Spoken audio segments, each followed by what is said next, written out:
काशी विश्वनाथ में कावड़ यात्रा के दौरान एक भक्त गंगा नदी में डूबने लगा। अपने भक्त की जान बचाने महादेव स्वयं दौड़े चले आए। फिर जो चमत्कार हुआ उसे देखकर लोगों की रूह कांप गई। काशी यानी वाराणसी भारत की आत्मा का केंद्र है। गंगा के तट पर बसा यह शहर भगवान शिव का निवास माना जाता है। काशी विश्वनाथ मंदिर, जो 12 ज्योतिर्लिंगों में से एक है, न केवल हिंदुओं के लिए पवित्र तीर्थ है, बल्कि यहाँ की हर गली, हर घाट और हर कण में शिव की उपस्थिति महसूस होती है। हर साल सावन के महीने में लाखों कांवड़िए गंगा जल लेकर नंगे पांव काशी विश्वनाथ के दर्शन के लिए आते हैं। यह कांवड़ यात्रा भक्ति, तप और विश्वास का प्रतीक है।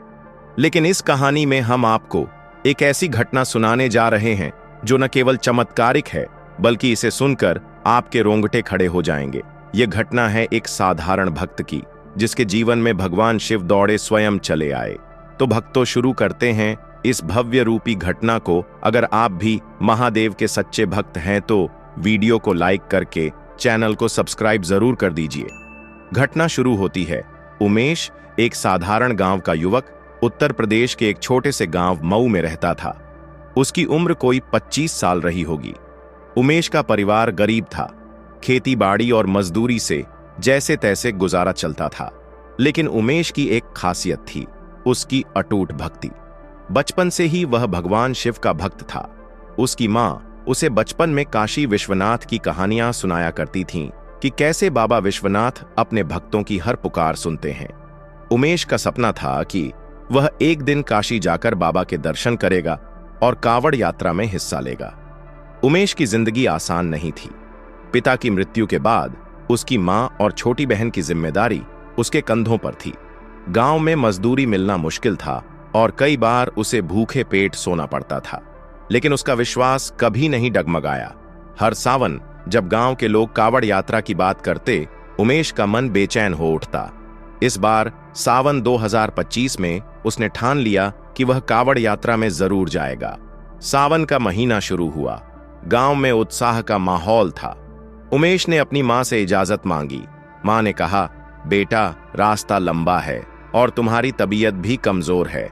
फिर भी अगर तुम्हारा मन है तो जाओ, बाबा विश्वनाथ तुम्हारी रक्षा करेंगे। उमेश ने अपनी मां के पैर छुए और एक पुरानी धोती, एक जोड़ी चप्पल और कुछ सूखे चने लेकर यात्रा पर निकल पड़ा। कावड़ यात्रा का रास्ता आसान नहीं था। गंगा नदी से जल लेकर उसे नंगे पांव सैकड़ों किलोमीटर चलना था। उमेश अपने दोस्तों अनुज और सोनू के साथ यात्रा शुरू की। तीनों ने मिलकर एक बांस की कावड़ बनाई, जिसके दोनों छोर पर मटके बांधे गए। गंगा के हर की पौड़ी घाट पर जल भरने के बाद वे काशी की ओर चल पड़े। रास्ते में सूरज की तपिश, पत्थरीली सड़कें और थकान ने उन्हें कई बार तोड़ने की कोशिश की, लेकिन उमेश का उत्साह कम नहीं हुआ। वह हर कदम पर बम बम भोले का जाप करता रहा। यात्रा के 5वें दिन जब वे काशी के करीब पहुंच रहे थे, एक अनहोनी घटना घटी। रामू और उसके दोस्त गंगा के एक घाट पर रुके ताकि थोड़ा विश्राम कर सकें। गंगा का प्रवाह उस दिन तेज था, क्योंकि सावन की बारिश ने नदी को उफान पर ला दिया था। उमेश ने सोचा कि वह गंगा में स्नान कर लेगा ताकि थकान कम हो और वह बाबा विश्वनाथ के दर्शन के लिए शुद्ध हो जाए। वह गंगा के किनारे उतरा और पानी में कदम रखा। लेकिन जैसे ही वह थोड़ा आगे बढ़ा, उसके पैर के नीचे की मिट्टी खिसक गई। गंगा का तेज बहाव उसे बहा कर ले गया। उमेश चिल्लाया, बचाओ, भोलेनाथ, मुझे बचा लो। अनुज और सोनू ने उसे बचाने की कोशिश की, लेकिन वे खुद तैरना नहीं जानते थे। आसपास के कुछ लोग दौड़े, लेकिन गंगा का प्रवाह इतना तेज था कि कोई भी पानी में कूदने की हिम्मत नहीं कर पाया। उमेश पानी में डूबने लगा। उसकी सांसें उखड़ रही थीं और उसका शरीर ठंडा पड़ने लगा। उसने आखिरी बार भोलेनाथ का नाम लिया और अपनी आंखें बंद कर लीं। उसे लगा कि अब सब खत्म हो गया। लेकिन तभी कुछ ऐसा हुआ जिसे देखकर वहां मौजूद सभी लोगों के होश उड़ गए। जैसे ही उमेश की चेतना लुप्त हो रही थी, उसे अचानक एक गर्माहट का एहसास हुआ। उसने आंखें खोलीं तो देखा कि एक विशालकाय साया उसे पानी से बाहर खींच रहा है। यह साया किसी साधारण इंसान का नहीं था। उसकी देह पर भस्म रमी थी, गले में रुद्राक्ष की माला और सिर पर जटाएं लहरा रही थीं। उसकी आंखों में करुणा थी, लेकिन उसका रूप इतना भव्य था कि उमेश की सांसें थम गईं। यह कोई और नहीं, स्वयं भगवान शिव थे।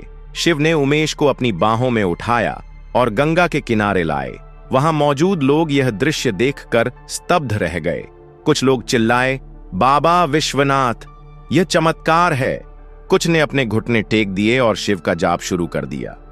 उमेश को होश आया तो उसने देखा कि वह किनारे पर लेटा है और उसके आसपास सैकड़ों लोग जमा हो गए हैं, लेकिन उस विशालकाय साय का कहीं अता पता नहीं था। अनुज और सोनू दौड़कर उमेश के पास आए। उमेश, तुझे किसने बचाया? हमने तो देखा एक साधु जैसा व्यक्ति तुझे पानी से बाहर लाया, लेकिन वह अब कहां गया? उमेश की आंखों में आंसू थे। उसने कहा, यह कोई साधु नहीं थे अनुज, यह स्वयं भोलेनाथ थे। मैंने उनकी जटाएं देखी, उनकी आंखों में करुणा देखी। यह घटना जंगल की आग की तरह फैल गई। काशी के घाटों पर, मंदिरों में और कावड़ियों के बीच बस एक ही चर्चा थी, उमेश को भगवान शिव ने बचाया।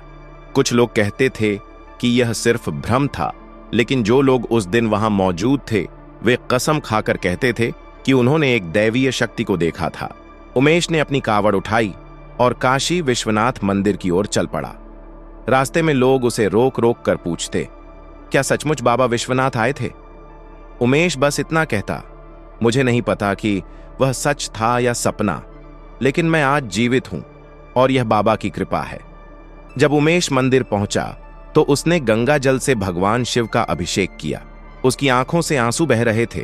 उसने प्रणाम किया और कहा, बाबा, आपने मुझे नया जीवन दिया। अब मैं आपकी भक्ति में अपना जीवन समर्पित कर दूंगा। उमेश की कहानी ने न केवल काशी बल्कि पूरे देश में हलचल मचा दी। लोग दूर दूर से काशी आने लगे ताकि उस घाट पर जाई जहां यह चमत्कार हुआ था। उस घाट को शिव कृपा घाट के नाम से जाना जाने लगा। काशी नरेश ने उमेश को अपने दरबार में बुलाया और उसकी कहानी सुनी। उन्होंने घोषणा की कि हर सावन में उस घाट पर एक विशेष पूजा का आयोजन किया जाएगा ताकि भगवान शिव की कृपा की स्मृति बनी रहे। उमेश ने अपनी जिंदगी बदल दी। उसने गांव में एक छोटा सा शिव मंदिर बनवाया और वहां भक्ति का प्रचार करने लगा। उसकी कहानी ने हजारों लोगों को प्रेरित किया। लोग कहते थे, अगर उमेश जैसा साधारण इंसान बाबा की कृपा पा सकता है तो हम क्यों नहीं। यह कहानी हमें सिखाती है कि सच्ची भक्ति में इतनी शक्ति होती है कि स्वयं भगवान अपने भक्त की पुकार सुनने चले आते हैं। उमेश की कहानी कोई काल्पनिक गाथा नहीं, बल्कि एक ऐसी सत्य घटना है जो काशी की पवित्र भूमि पर घटी। यह हमें याद दिलाती है कि जब मन में विश्वास हो तो असंभव भी संभव हो जाता है। दोस्तों, अगर आपको यह कहानी पसंद आई तो इसे अपने दोस्तों, परिवार और रिश्तेदारों के साथ शेयर जरूर करें। और वीडियो पसंद आई है तो वीडियो को लाइक करके चैनल को सब्सक्राइब जरूर करें और कमेंट बॉक्स में हर हर महादेव बोल बम जरूर लिखें। धन्यवाद।